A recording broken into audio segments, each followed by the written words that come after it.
ओम शांति। इस अव्यक्ति मास में बाप दादा ने हमारी स्थिति को अव्यक्त बनाने के लिए अंत में यही प्रेरणा दी कि बच्चे निराकारी भव, निरअहंकारी भव, निर्विकारी भव। अर्थात हमारी स्थिति में निराकारी स्थिति हो, वाचा में निरअहंकारी बनना है और कर्मणा में निर्विकारी बनना है। और सारे इस आध्यात्मिक ज्ञान का सार यही है कि अपनी मनसा, वाचा और कर्मणा कितनी श्रेष्ठ और दिव्य होनी चाहिए। मनसा में निराकारी स्थिति लाने के लिए आत्म अभिमानी बनना और आत्म अभिमानी के साथ साथ अपने अनादि सतो गुण स्वरूप में निरंतर स्थित हो रहना। हर कर्म करते समय भी निराकारी स्थिति में रह करके कर्म करना, अर्थात आत्मा के सातों गुणों की ऊर्जा नित्य हर कर्म में प्रवाहित रहे। तभी तो जब हम बाबा की याद में बैठेंगे तो सहजता से हम निराकारी स्थिति में, उस अनादि स्थिति में स्थित हो सकेंगे। और धीरे धीरे हमारे संकल्पों में इतने धैर्यवत हम बनते जाएंगे, संकल्पों की गति एकदम शांत होने लगेगी और समर्थ स्वरूप में हम स्थित हो जाएंगे। भावार्थ यही कि स्थिति में निर्विकल्पता सिर्फ न हो, निरसंकल्पता भी सहजता से हम विकसित कर सके। साथ ही साथ वाणी में निरअहंकारी, क्योंकि आज वाणी के माध्यम से हमारी बहुत ऊर्जा व्यर्थ हो जाती है, क्षीण हो जाती है। और उसमें भी अगर अहंकार वाला या अभिमान वाला मैंपन और मेरेपन का प्रयोग होता है तो बहुत ऊर्जा क्षीण हो जाती है।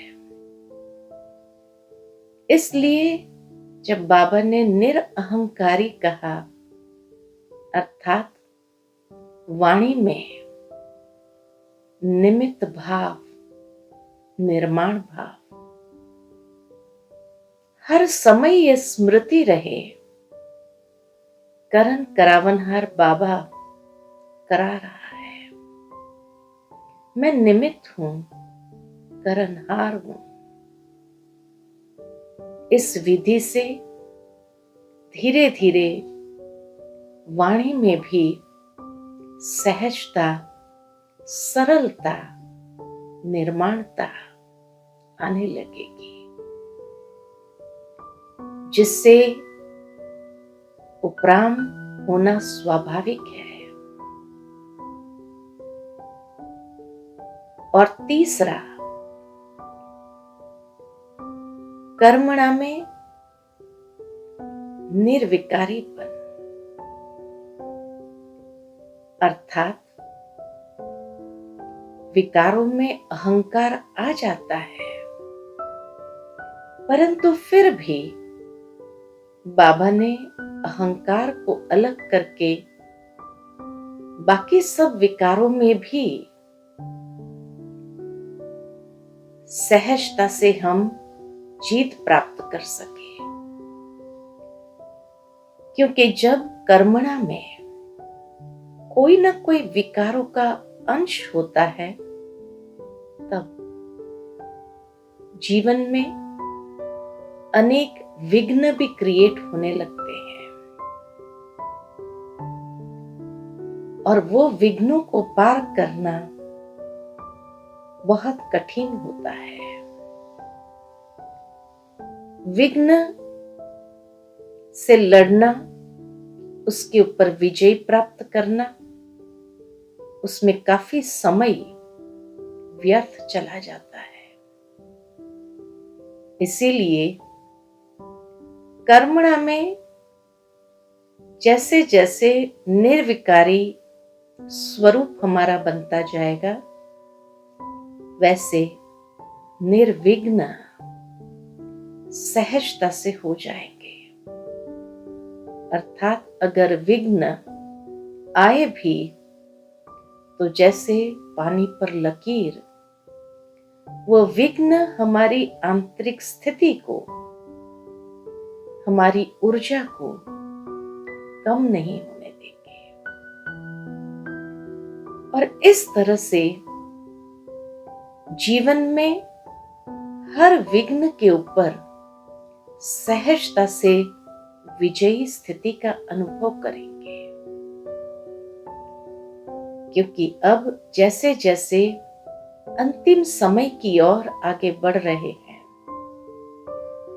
अगर अभी तक भी अपनी ही कमजोरियों के कारण विघ्न क्रिएट होते जाएंगे, विघ्न सामने आते जाएंगे, तो कभी कभी वो विघ्न हमें भीतर से हिला करके कमजोर कर देते हैं। इसलिए बाबा ने कहा कि बच्चे, अपना स्वरूप ऐसा हो कि कर्मणा में छोटे से छोटी कमजोरी भी हमें भीतर से कमजोर न करे, लेकिन भीतर से हम सशक्त रहे। हर परिस्थिति, हर समस्या के ऊपर विजयी आत्मा रहे और सहजता से बाबा के याद में समाने का अनुभव कर सके। इस तरह की जब अवस्था हो जाती है, निराकारी, निरअहंकारी, निर्विकारी, तो हमारे चारों ओर सकारात्मक ऊर्जा का प्रभा मंडल विकसित होगा और उस सकारात्मक प्रभा मंडल में हम आत्माएं हर प्रकार के अंतिम सीन में भी सुरक्षित रहेंगे। क्योंकि यही दिव्य प्रभा मंडल हमें हर रीति से सुरक्षा कवच बन करके हमारी स्थिति को सेफ रखेगा। इसलिए बाबा के ये महावाक्य सारे ज्ञान का तंत कहो, सारे ज्ञान का सार इसी में समाया है, या ब्राह्मण जीवन के संपूर्ण अव्यक्त स्वरूप का साक्षात्कार कराएगा।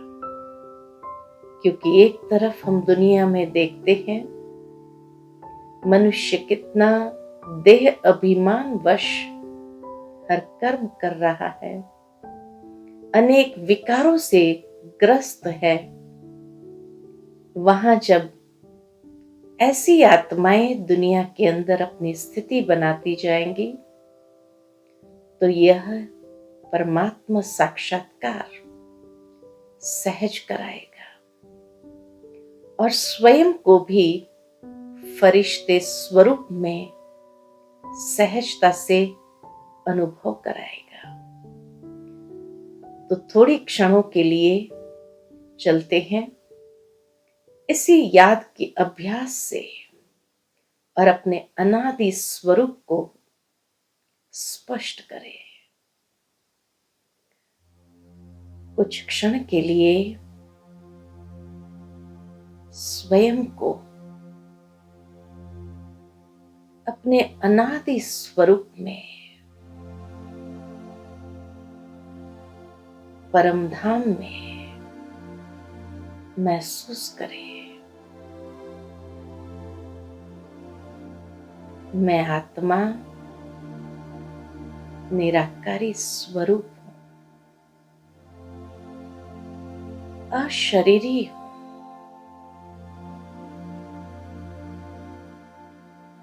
परमधाम में इस निराकारी स्वरूप में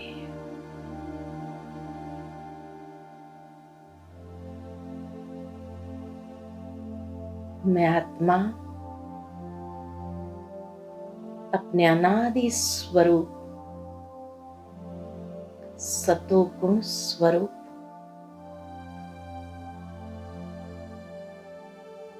मेरे चारों ओर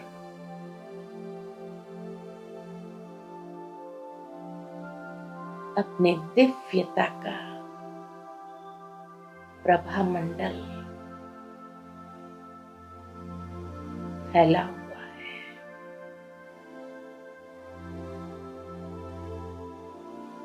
मैं आत्मा अपने दिव्य पवित्र स्वरूप में संपूर्ण स्वरूप में स्थित हूं।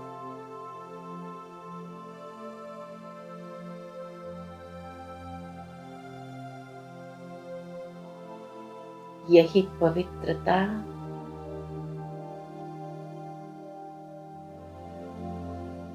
भाव और भावना में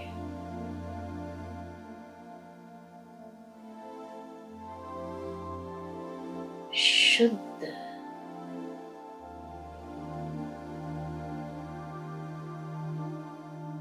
निर्मल कर रहा है।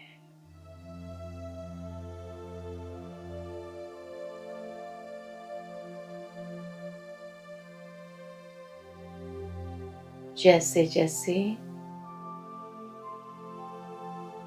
व्यक्त वतन में आती हूं,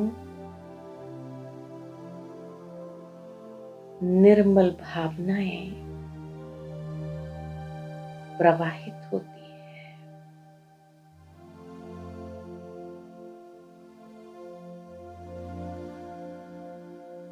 और निमित्त भाव, निर्माण भाव को जन्म देता है।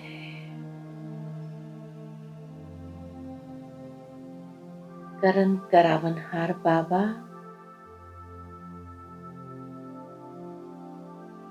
मुझ निमित्त आत्मा द्वारा करा रहे हैं।